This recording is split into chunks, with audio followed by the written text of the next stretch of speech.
vamos a pasar a otros temas. En el bloque que nos ofrece semanalmente Videnza vamos a conversar con César Amaro. Él es vocero del proyecto Propuestas del Bicentenario. Con él vamos a hablar de los retos pendientes del sistema de salud y retos que, por supuesto, saltaron a nuestra vista en la pandemia, pero que exceden a la pandemia, son anteriores y posteriores a la pandemia. César, ¿qué tal? ¿Cómo estás? Bienvenido al vuelo. Muchas gracias por la oportunidad. Encantado de compartir contigo. Bueno, yo lo que decía era que la pandemia desnudó las necesidades de nuestro sistema sanitario, ¿verdad? Pero no ha servido para que terminemos, digamos, por supuesto, de absolverlas. Todavía quedan muchas cosas por hacer. ¿Qué ocurría antes de la pandemia? ¿Qué se mejoró durante la pandemia? ¿Y qué queda por hacerse? A ver, en resumen, como tú bien has señalado, el sistema ya estaba muy débil, poco estructurado, fragmentado, partido, con pocos recursos y con una débil rectoría. Antes de la pandemia, poca información además. Llega la pandemia, nos golpea como todos hemos vivido y hemos sufrido, y bueno, el Perú tiene unas cifras lamentables al respecto, con mucho dolor. Nos golpea demasiado y no hay información. El MINSA toma una posición interesante de ir acopiando la información, y eso creo que es un cambio importante, ¿no? Recursos, se le da prioridad a la lucha contra la pandemia, las vacunas se logran, y eso está bien, eso hay que saludarlo, aplaudirlo. Hay mucho esfuerzo de muchos colegas en el ministerio que han dado su vida inclusive por esa lucha. Sí. Que hay que mantener. Yo creo que todo eso ha sido una etapa heroica, ¿verdad? Así es. Ahora, antes de que continúen con tu evaluación, hablando de esa etapa heroica termina con Hernán Condori.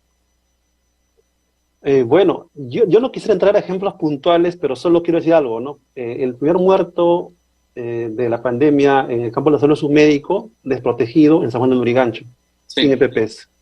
Una persona que se quedó en su centro de salud, ¿no? en Ganímedes, ¿no? Y enfrentó a la pandemia desguarnecido. Es como un soldado que va a la guerra sin protección, ¿no? Y eso es una muestra puntual de cómo nuestro sistema no protege a su mejor recurso que está en el terreno. Y eso es una continuidad, lamentablemente. Y eso se expresa en hechos políticos también. De acuerdo. ¿Qué pasó después de la pandemia? ¿En qué estamos actualmente? Ese golpe nos debió obligar a todos a una reflexión profunda, de crítica, autocrítica y mejora, de cambios fuertes en el sistema. Pero lamento decirte que no estamos asumiendo eso. Ni en el ámbito público y tampoco en el privado. En el ámbito público, la rectoría sigue débil, el curso de acción es errático, y lo más serio es que no hay un modelo de gestión de cambio. Se ha hecho mucha discusión en el Ministerio sobre el enfoque de redes integradas en salud, cómo llegar a la comunidad. Hay documentos que hablan que estamos al centro de las personas como ciudadanos, ¿no? Sin embargo, esa teoría hermosa que todos compartimos y coincidimos no se lleva a la práctica, por varias razones. ¿Cuáles son estas razones? ¿Falta de personal? ¿Falta de interés? ¿Falta de visión política? La principal es la conducción, porque si no hay claridad en la conducción, todo lo demás va a ser más débil, porque el Perú tiene un manejo fiscal medianamente responsable, y cuando el MINSA pide al MEF recursos, pues lo que van a preguntar es cuál es el sentido de esta inversión de estos recursos, ¿no? Y si no tengo el respaldo necesario con evidencia en la mano, pues entramos en una rueda sin sentido. El rector está muy distraído en términos operativos, o sea, el rector maneja Lima, para que tengas una idea, no lo hace la municipalidad como lo hacen todas las regiones del país, y eso genera un gran problema de rectoría para empezar, ¿no? Pero entonces, si tú fueses un superministro y controlases al mismo tiempo el Ministerio de Economía y el Ministerio de Salud, ¿qué recursos destinarías a qué áreas? Lo principal es que la conducción cambie el modelo, porque lo segundo que diremos es no hay recursos, no hay dinero para que se invierta bien en salud, ¿no?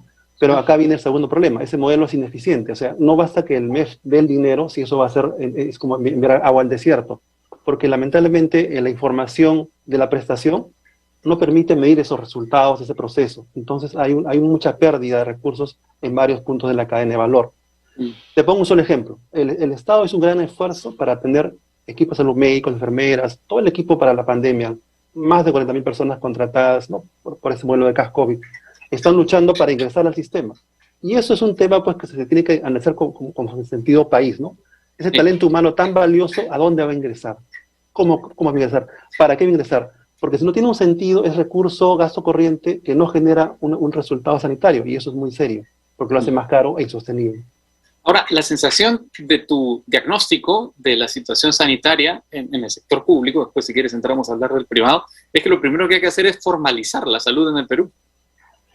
Bueno, ahí te cuento algo, ¿no? Si ves, nosotros tenemos una autoridad que se llama Susalud, que es la encargada de supervisar todo el sistema de salud público y privado, ¿no? Y hay una tabla donde están todas las IPRES, como se llaman a las postas médicos, hospitales, toda la oferta pública y privada de salud, ¿no? Se llaman IPRES en términos técnicos. Y si vemos las no categorizadas, son miles y miles que están así años de años, ¿no? Ámbito público y privado, sobre todo privado. ¿Y eso qué significa? Como tú señalas, informalidad también. Informalidad en muchos aspectos en el ámbito público y privado. Y eso se corta pues de raíz, esa autoridad que tiene que entrar con rectoría a ordenar la casa y decir, oye, todos estamos alineados a que la salud se cuide en el país y ponerle el empeño común, ¿no? Para empezar. Ahora, otro problema que se registró durante la pandemia, yo creo que, bueno, la salud es un negocio. Hay personas que tienen sus empresas, prestadoras de salud, sus clínicas, ¿verdad? Pero lo que se vio en la pandemia fue terrible. Es decir, un enfoque sanitario que, ¿cómo lo calificamos? Mercantilista, agiotista, no sé, evitémonos adjetivos, pero que demostró que ahí también había un fallo, ¿verdad?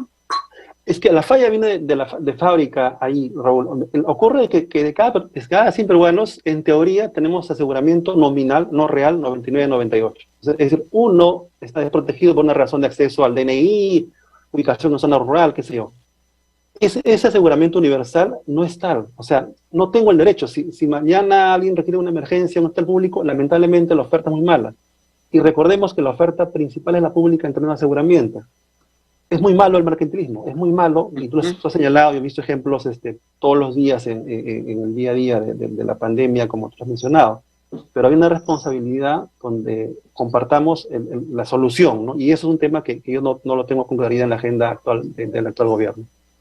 Una última pregunta, César, que excede un poco lo que estamos conversando, ¿no? Joe Biden dijo, me parece que el día de ayer, que ya acabó la pandemia. ¿Estás de acuerdo con él? Lamentablemente no. O sea, en realidad en sus anuncios importantes en los políticos es un líder político, obviamente. Sin embargo, hay que tomar en cuenta las medidas de alerta adicional que hay que desarrollar. La pandemia nos va a acompañar un poco más y sobre todo el riesgo mirando para adelante, porque esto es una claridad de alerta que nos debería obligar como país a tener una respuesta mucho más orgánica y de cambio. De acuerdo. César Amaro, vocero de Propuestas del Bicentenario, un gran gusto poder conversar contigo para seguir mirando la salud, que la dejamos de lado durante tantos años, nos pasó la factura que nos terminó pasando 200.000 vidas, y que no podemos perder de vista luego esta emergencia. Al contrario, la emergencia no puede ser solamente un hipo de concentración en la salud, sino un punto de partida. El cambio es necesario, Raúl, eso es importante. Totalmente, claro que sí. Muchas gracias, un gran saludo.